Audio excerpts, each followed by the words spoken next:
Assalamualaikum warahmatullahi wabarakatuh. Jumpa lagi dengan Mimin di Ahmad Channel Indo. Di cerita kali ini Mimin akan menceritakan Nabi Nuh, yaitu Nabi yang ketiga. Tanpa berlama-lama lagi, mari kita masuk ke alur ceritanya. Kisah Nabi Nuh lengkap dengan nilai-nilai kehidupannya. Tak hanya kisah-kisah yang menyenangkan saja, tapi banyak juga kisah yang menyedihkan pada kisah Nabi dan Rasul. Salah satunya yaitu kisah Nabi Nuh yang bisa menjadi pelajaran bagi kita umatnya. Kisah-kisah dari Nabi Nuh ini juga mempunyai banyak nilai yang bermanfaat. Salah satu kisah dari Nabi Nuh yang terkenal adalah selamatnya beliau dari banjir bandang yang sangat besar, dan saat ia membuat perahu untuk para umatnya, sehingga semua umat dan hewan-hewan yang ada saat itu juga diselamatkan oleh Nabi Nuh. Kisah Nabi Nuh yang bisa menjadi pelajaran. Nabi Nuh dikenal dengan kesabarannya yang luar biasa, walaupun ia juga banyak dibenci oleh orang-orang saat itu. Namun kesabaran, keteguhan, dan juga ketabahan hatinya sudah terbukti dari lama waktunya ia dalam berdakwah hingga 950 tahun lamanya. Yang pertama, dari patung berhala. Nabi Nuh diutus oleh Allah ketika ada kekosongan di antara dua rasul yang saat itu dibiarkan begitu saja, sehingga ajaran yang telah dibawa oleh Nabi yang sebelumnya pun dilupakan oleh banyak orang saat itu. Ketika ajaran agamanya ditinggalkan, para manusia pun kembali melakukan dosa, misalnya melakukan maksiat, meninggalkan segala macam hal baik, atau meninggalkan segala macam amal baik, dan melakukan segala macam kemungkaran. Pada masa fatrah itulah Nabi Nuh juga memperoleh wahyu akan kenabiannya untuk memberi ajaran Islam pada manusia oleh Allah Subhanahu wa Ta'ala. Pada zaman tersebut, kaum Nabi Nuh juga tidak menyembah Allah, tapi mereka menyembah patung berhala yang jelas-jelas dibuat oleh manusia dan kaum Nabi Nuh tersebut. Beberapa patung yang sudah disembah itu juga sudah dipercaya akan memberi banyak manfaat dan kebaikan. Bahkan mereka percaya patung-patung berhala itu bisa menolak segala macam bala atau keburukan yang terjadi di kehidupan sehari-hari. Dari kepercayaan kaum Nabi Nuh tersebut, patung berhala yang sudah dibuat diberi nama dari nama ulama yang hidup di zaman sebelumnya. Alasannya adalah untuk mengenang jasa dari ulama-ulama tersebut dan semangat untuk beribadah dari umat yang terdahulu. Nama-nama patung yang dibuat oleh kaum Nabi Nuh yang belum kenal dengan Allah diantaranya yaitu Wat, Yatuk, Suda, dan Nasr. Ketika Nabi Nuh berdakwah, pada masa dan kondisi dari para kaum yang mempercayai patung-patung berhala tersebut, maka Allah mengutus Nabi Nuh untuk meyakinkan mereka supaya mereka mau mengikuti ajaran Allah dan tak lagi menyembah patung berhala tersebut. Nabi Nuh juga mempunyai kemampuan yang luar biasa dalam melakukan argumentasi dengan orang lain. Hal itu disebabkan oleh akalnya yang cerdas dan kemampuan bicaranya yang baik, santun, dan sabar, khususnya dalam adu argumentasi. Nabi Nuh juga selalu berusaha dalam meyakinkan seluruh umat supaya tidak menyembah patung berhala lagi. Itu juga mengajak mereka agar kembali ke jalan Allah. Ia juga tidak menyerah untuk membuat kaumnya sadar, sehingga selalu melakukan berbagai macam cara untuk berdakwah. Tapi sayangnya kaumnya tersebut selalu menolak ajakannya. Menurut rangkuman kisah Nabi Nuh mengenai berdakwah dijelaskan bahwa beberapa dakwahnya adalah ajakan pada kaumnya untuk merasakan sekaligus melihat apa yang sudah tersedia di muka bumi ini. Ia juga menjelaskan bahwa semuanya adalah ciptaan Allah seperti matahari, bintang, bulan, dan sebagainya. Selain itu, air, tumbuhan, dan juga hewan yang selama ini sudah ada dan bisa dinikmati oleh manusia adalah ciptaan Allah. Ditambah lagi dengan perubahan dari siang ke malam dan sebaliknya, yang juga menjadi bukti nyata bahwa Tuhan Allah lah yang harus disembah, bukan berhala. Dakwah yang berlangsung lama tak hanya memberikan bukti dan juga tanda-tanda kesabaran dari Allah atau kebesaran dari Allah, tetapi Nabi Nuh juga memberi dakwahnya dengan amalan-amalan perbuatan yang sudah dilakukan oleh manusia, dan semua itu akan ada ganjarannya dari Allah, baik atau buruk. Jika amal perbuatan yang dilakukan oleh manusia, jika amal perbuatan yang dilakukan adalah amal kebaikan dengan menuruti perintah Allah, maka manusia akan mendapat ganjaran berupa surga. Tapi jika amal perbuatannya berupa keburukan dengan tidak menjalankan perintah Allah, maka ganjarannya pun berupa neraka. Ketabahan, kesabaran, dan juga keteguhan hati yang dimiliki oleh Nabi Nuh dalam berdakwah mengajarkan ajaran agama Allah selalu ditolak, dan penolakannya pun sebagian besar dilakukan oleh kaum Nabi Nuh sendiri. Walaupun banyak penolakan ajaran Islam saat itu, tapi ada juga orang-orang yang menerima ajakan Nabi Nuh untuk ikut menyembah Allah. Dalam waktu 950 tahun lamanya, Nabi Nuh berdakwah dengan tujuan supaya seluruh kaumnya tidak berada di jalan yang sesat. Apabila itu terjadi, maka hal itu hanya akan merugikan diri mereka sendiri, karena Allah akan memberinya azab. Ajakan dari Nabi Nuh di dalam setiap dakwahnya selalu berkaitan dengan tidak bolehnya menyembah berhala seperti dulu, dan harus menyembah Allah kembali. Dengan mengajak seluruh kaumnya untuk kembali menyembah Allah, Nabi Nuh juga berharap agar semua kaumnya kembali pada jalan yang terang dan benar. Ajaran dan ajakan Nabi Nuh juga selalu mengajarkan kepada seluruh umatnya untuk saling menolong dan saling menyayangi. Ia juga berjuang dengan sangat keras supaya sifat-sifat sombong yang biasanya ada di diri manusia dengan kedudukannya yang tinggi saat itu, supaya bisa menghilangkan segala sifat buruk dan menggantinya dengan kasih sayang. Tapi perjuangan yang ia lakukan dengan sikap tabah dan sabar yang sudah dilakukan oleh Nabi Nuh untuk menyadarkan semua kaumnya untuk kembali pada jalan yang benar masih tidak berhasil. Kebanyakan kaumnya masih tidak percaya dengan ajakan dari Nuh atau ajakan dari Nabi Nuh tersebut untuk selalu beriman pada Allah dan menyembah Allah. Hanya ada sebagian manusia saja yang saat itu untuk menerima ajakan dari Nabi Nuh, itu pun jumlahnya tidak sampai 100 orang. Nabi Nuh membuat kapal. Kisah Nabi Nuh alaihissalam lengkap selanjutnya adalah tentang Nabi Nuh yang membuat kapal. Setelah Nabi Nuh berjuang untuk menyadarkan seluruh kaumnya, untuk mengajak mereka agar tidak menyembah berhala dalam waktu ratusan tahun atau hampir 1000 tahun lamanya, Allah pun memerintahkan Nabi Nuh lagi untuk membuat kapal. Kapal itu ukurannya sangat besar dan bisa menampung banyak orang dan juga hewan-hewan. Allah juga memerintahkan Nabi Nuh untuk membuat kapal dengan mengumpulkan semua bahan yang diperlukan dalam pembuatan kapal.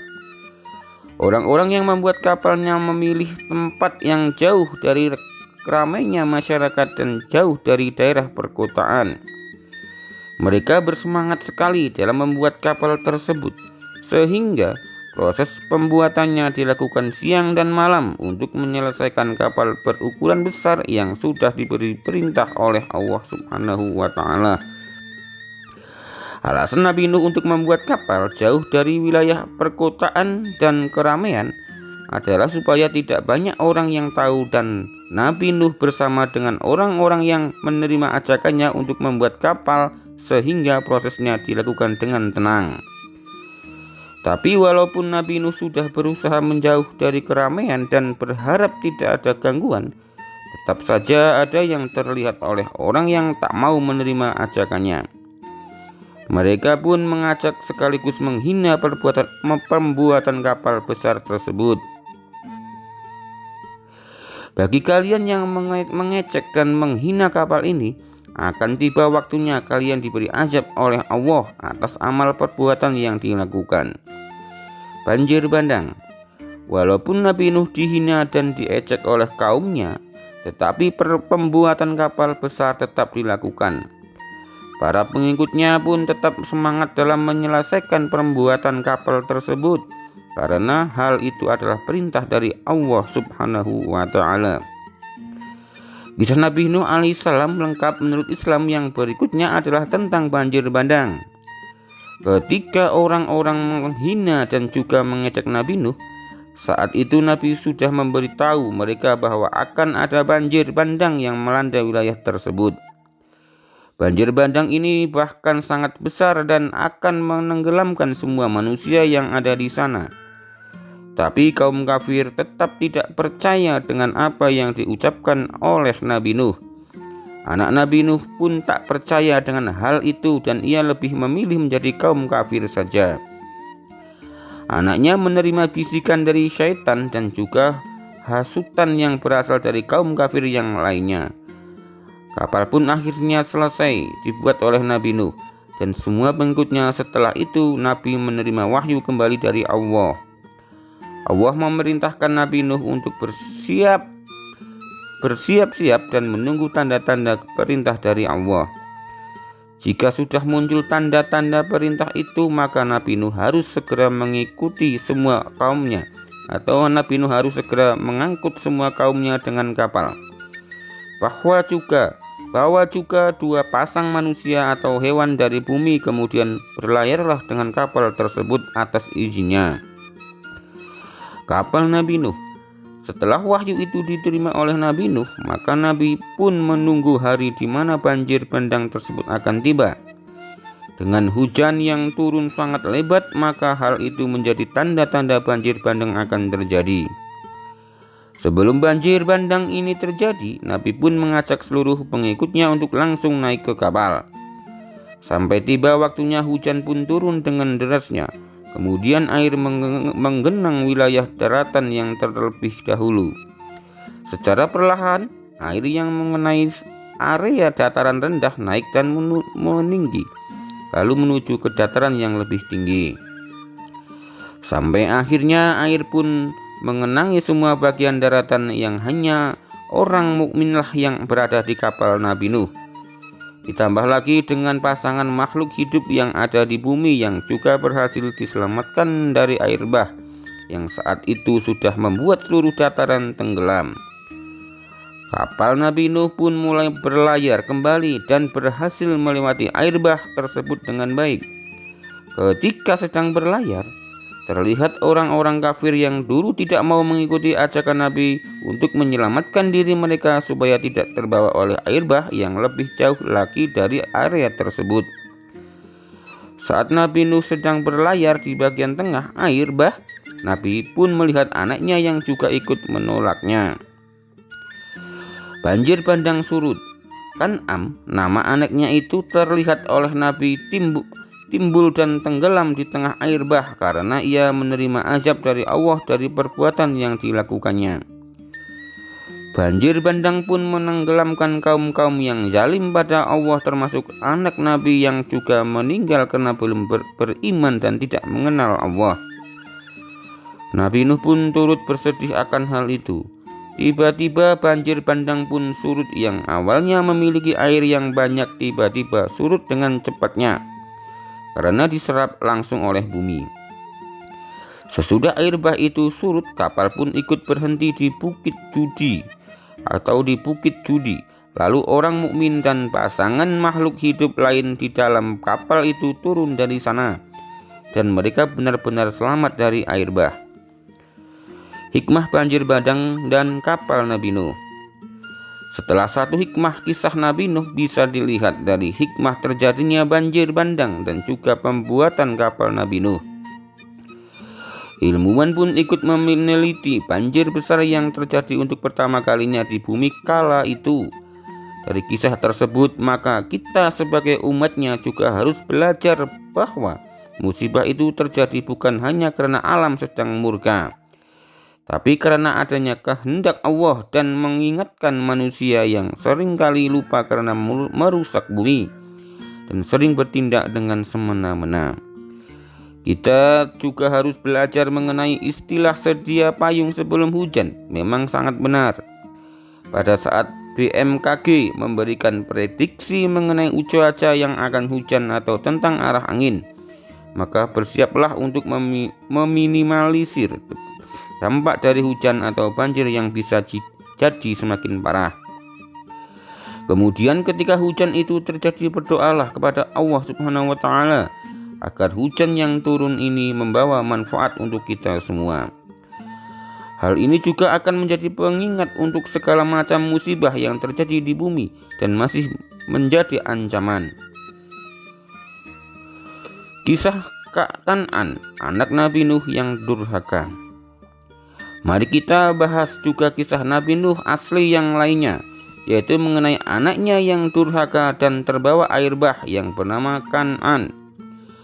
Awalnya ia hanya berpura-pura beriman kepada Allah di depan ayahnya dan menyembunyikan kebenciannya padanya kepada Allah. Kan'an adalah putra Nabi Nuh yang paling tua. 3 yang lainnya yaitu Yafid, Ham, dan juga Sam. Setelah air bah memenuhi wilayah tempat tinggal mereka, terlihatlah dengan jelas bahwa ternyata Kan'an durhaka pada orang tuanya dan menolak ajakannya. Allah memperlihatkan bagaimana kemunafikan Kan'an dan tidak memasukkan ke beberapa golongan orang yang selamat. Ia juga terus berupaya untuk berenang menuju puncak gunung yang saat itu wilayahnya belum terkena air. Nabi Nuh tetap mengajak Kan'an untuk ikut ke kapalnya saat itu karena kasih sayangnya sebagai seorang ayah. Tapi Kan'an tetap tidak mau mengikuti ajakannya dan ia ingin berenang saja hingga ke puncak gunung. Setelah itu, di sela-sela pembicaraan antara ayah dengan anak itu, muncullah gelombang yang sangat besar yang menghalangi mereka. Seketika Kan'an pun menghilang dari pandangan Nabi Nuh. Nabi tetap berusaha mencarinya, tetapi ombak sudah semakin tinggi. Nabi Nuh pun sangat sedih. Ia juga sangat menyesali kematian anaknya yang terjadi dengan sangat tragis. Ia juga menyesal mengapa anak tertuanya itu tidak mau menerima ajakannya. Nabi Nuh sempat bertanya-tanya mengapa Allah tidak menyelamatkan Kan'an, anaknya, karena ia merasa tidak pernah mengingkari melanggar perintah Allah. Tapi Nabi Nuh saat itu memang belum sadar bahwa Kan'an sebenarnya belum beriman kepada Allah dan masih menjadi kafir. Allah pun menjelaskan kembali pada Nabi Nuh bahwa Kan'an bukan menjadi salah satu keluarga Nabi Nuh yang dijanjikan oleh Allah untuk diselamatkan. Nabi Nuh pun sadar akan kesalahannya bahwa Kan'an memang belum beriman. Ia pun memohon ampun pada Allah mengenai kekhilafannya. Nilai kehidupan dari akhir kisah Nabi Nuh. Amanat dari kisah Nabi Nuh yang sudah dijelaskan dengan lengkap di atas, ada beberapa nilai yang dapat menjadi pedoman hidup. Inilah beberapa nilai kehidupan yang berasal dari bukti kisah Nabi Nuh yang sesungguhnya. Yang pertama, kesabaran dan ketabahan Nabi Nuh. Seperti yang sudah dijelaskan di atas bahwa Nabi Nuh sudah melakukan dakwah selama hampir 1000 tahun lamanya, yaitu 950 tahun. Hal itulah yang menunjukkan ketabahan dan kesabarannya dalam menyebarkan agama dari Allah. Dari kesabaran dan ketabahannya maka ia diberi gelar oleh Allah yaitu Nabi Ulul Azmi. Sifat kesabaran serta ketabahannya dalam menyebarkan kebaikan meskipun sering diejek sangat baik untuk kita memiliki juga.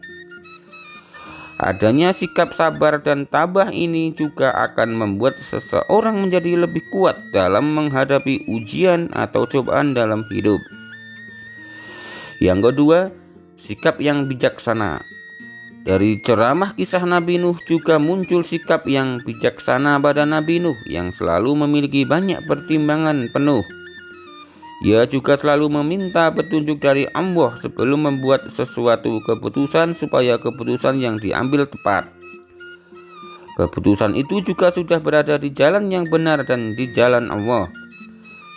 Sama halnya dengan diri manusia, saat mengambil keputusan, mohonlah pada Allah untuk diberi petunjuk dan keputusan yang diambil bisa membuat tenang. Yang ketiga, membela orang yang lemah, miskin, dan tertindas. Nabi Nuh juga selalu memberi bantuan pada orang-orang yang lemah, miskin, dan juga tertindas selama hidupnya. Amalan kebaikan inilah yang juga dibutuhkan oleh manusia, yang akan membantu terhindar dari hal yang bisa menindasnya. Maka kehidupan yang dijalankan pun akan menjadi semakin bahagia. Membantu orang yang lemah juga akan menambah pahala bagi manusia. Yang keempat, selalu bersyukur. Nabi Nuh pun senantiasa selalu bersyukur kepada Allah Subhanahu wa Ta'ala, walaupun saat itu kondisi dirinya sedang dihina dan diejek juga oleh kaum kafir. Dari cerita kisah Nabi Nuh lengkap di atas, yaitu ia dan pengikutnya yang membuat dan ikut ke kapal besar juga menjadi rasa syukur pada Allah, sehingga mereka terhindar dari air bah yang pada saat itu akhirnya membuat kaum kafir dan orang-orang zalim binasa. Dalam kisah tersebut juga terdapat nilai kehidupan yang dapat diambil, maka tanamkanlah nilai kehidupan supaya hidup menjadi tenang. Mukjizat Nabi Nuh. Mukjizat yang diberikan oleh Allah untuk Nabi Nuh sangat luar biasa. Banyak juga beberapa bagian mukjizat tersebut yang diceritakan kembali di Al-Quran dan hadis, yang diantaranya yaitu sebagai berikut. Nabi Nuh memiliki umur yang sangat panjang. Salah satu keutamaan yang dimiliki oleh cerita Nabi Nuh yang dalam hal ini disebut dengan mukjizat adalah usia yang sangat panjang. Usia Nabi Nuh saat itu mencapai 950 tahun dan selama itu pula ia berdakwah untuk kaumnya. Hal itu membuktikan bahwa umurnya memang sangat panjang dan jumlahnya bisa puluhan kali lipat dibandingkan dengan usia rata-rata manusia di zaman sekarang. Kaum Nabi Muhammad SAW pun rata-rata hidup hingga usia 60 tahun. Bahkan Nabi Muhammad sendiri. Jika ada umat yang hidup lebih dari usia 60 tahun di masa itu, tentulah sangat jarang, dan hal itu adalah pemberian dari Allah Subhanahu wa Ta'ala. Dari hasil penelitian dijelaskan juga bahwa usia dan juga ukuran tubuh dari manusia semakin lama akan terus mengalami kekurangan. Hal ini berhubungan dengan teori Petronek yang artinya menjelaskan bahwa ada pengaruh dari usia, genetik, dan ukuran tubuh yang memang terus berkurang. Mampu membuat bahtera kapal yang kokoh dan besar. Salah satu mukjizat lainnya yang juga terkenal dari Nabi Nuh yang menjadi bagian dari kisah Nabi Nuh dan mukjizatnya adalah Nabi yang diberi karunia oleh Allah dengan kemampuannya membangun berbaterai kapal yang kokoh dan sangat besar. Allah memberi keutamaan dengan kemampuan membangun bahtera tersebut yang pada akhirnya menyelamatkan Nabi dengan semua kaumnya pada saat Allah menurunkan azab pada orang kafir dan zalim.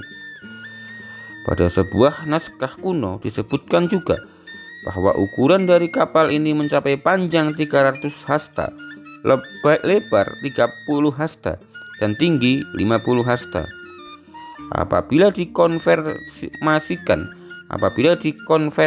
ke ukuran meter menjadi panjang 1307,1 meter, lalu lebar 13,7 meter dan tinggi 22,86 meter. Tentu ukuran bahtera tersebut sangatlah besar dan menunjukkan bahwa itu menjadi mukjizat yang diberikan Allah Subhanahu wa Ta'ala untuk Nabi Nuh. Apabila dalam membangunkan diperlukannya kayu serta peralatan dalam jumlah banyak, dan Nabi Nuh bisa membangunnya sendiri. Hal itu juga menunjukkan bahwa mukjizat yang diberikan oleh Allah padanya sangat besar dan luar biasa. Nabi mampu membangun bahtera karena menerima wahyu dari Allah, sehingga walaupun saat itu sedang di musim kemarau yang kering, tetap ia yakin bahwa wahyu dari Allah itu benar adanya. selamat dari azab dan menjadi nenek moyang umat manusia. Mukjizat membangun sebuah kapal yang sangat besar dan kokoh itu pun akhirnya benar-benar selesai. Allah pun menurunkan wahyunya kembali kepada Nabi untuk memasukkan seluruh umat dan beragam jenis makhluk hidup yang berpasang-pasangan. Jumlah umat Nabi Nuh kala itu mencapai 80 orang. Nabi Nuh adalah orang yang sangat sederhana sekaligus tidak terpandang di masa itu, sehingga banyak kaum kafir yang menjauh beliau dan tak mau bergabung dengannya. Bahkan ia dianggap sebagai orang yang hina sekaligus juga rendah. Mengapa Allah memerintahkan Nabi Nuh untuk mengajak makhluk yang berpasang-pasangan? Jawabannya karena Allah akan menurunkan azab pada orang kafir yang hina dan sesat itu di bumi. Azab yang pada saat itu diturunkan oleh Allah memang sangat luar biasa, karena kemunculan banjir bandang yang luar biasa besar. Sedangkan pada saat itu sedang musim kemarau, tapi dalam waktu singkat bumi menjadi seperti tersapu dan tertutup air bah. Allah juga menurunkan hujan yang sangat besar dengan sumber air yang tiba-tiba memancar dari segala arah, yang akhirnya membinasakan semua makhluk di bumi. Permukaan bumi seperti ditutup air dan yang tersisa hanya Nabi Nuh dengan seluruh kaumnya. Dari sejumlah penelitian yang ada dan dijelaskan dari rujukan kitab Allah bahwa kapal besar Nabi akhirnya berhenti di atas pegunungan Ararat yang lokasinya berada di Turki. Beragam mukjizat yang diberikan Allah pada Nabi Nuh menjadi tanda-tanda kenabiannya dan kekuasaan Allah. Kekuasaan Allah atas semua yang diciptakan di muka bumi ini. Sebagai seorang manusia yang bertakwa dan juga beriman pada Allah Subhanahu wa Ta'ala, harus percaya pada kisah ini dan menjadikan beberapa kisah sebagai hikmah yang baik untuk kita semua. Salah satu sikap dan amalan perbuatan baik dari kisah Nabi Nuh yang juga harus diamalkan adalah melakukan sedekah.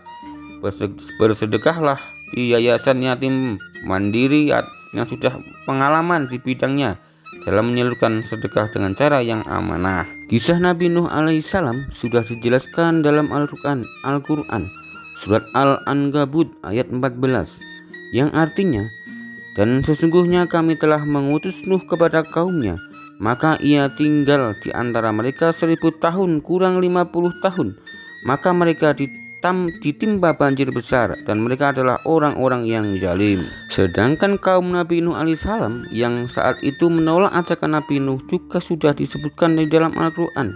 Di Al-Quran surat Al-A'raf ayat 59, yang artinya, sesungguhnya kami telah mengutus Nuh kepada kaumnya, lalu ia berkata, wahai kaumku, sembahlah Allah, sekali-kali tidak ada Tuhan bagimu selainnya. Sesungguhnya kalau kamu tidak menyembah Allah, aku takut kamu akan ditimpa azab pada hari yang besar atau hari kiamat. Sedangkan kisah Nabi Nuh alaihissalam yang dimana air bah membinasakan seluruh kaum kafir terkandung di dalam Al-Quran surat Yunus ayat 73, yang artinya, kemudian mereka mendustakannya Nuh, lalu kami selamatkan dia dan orang yang bersamanya di dalam kapal, dan kami jadikan mereka itu khalifah, dan kami tenggelamkan orang yang mendustakan ayat-ayat kami. Maka perhatikanlah bagaimana kesudahan orang-orang yang diberi peringatan itu. Demikian kisah Nabi Nuh. Dari Mimin ada salam minta maaf. Mimin akhiri. Assalamualaikum warahmatullahi wabarakatuh.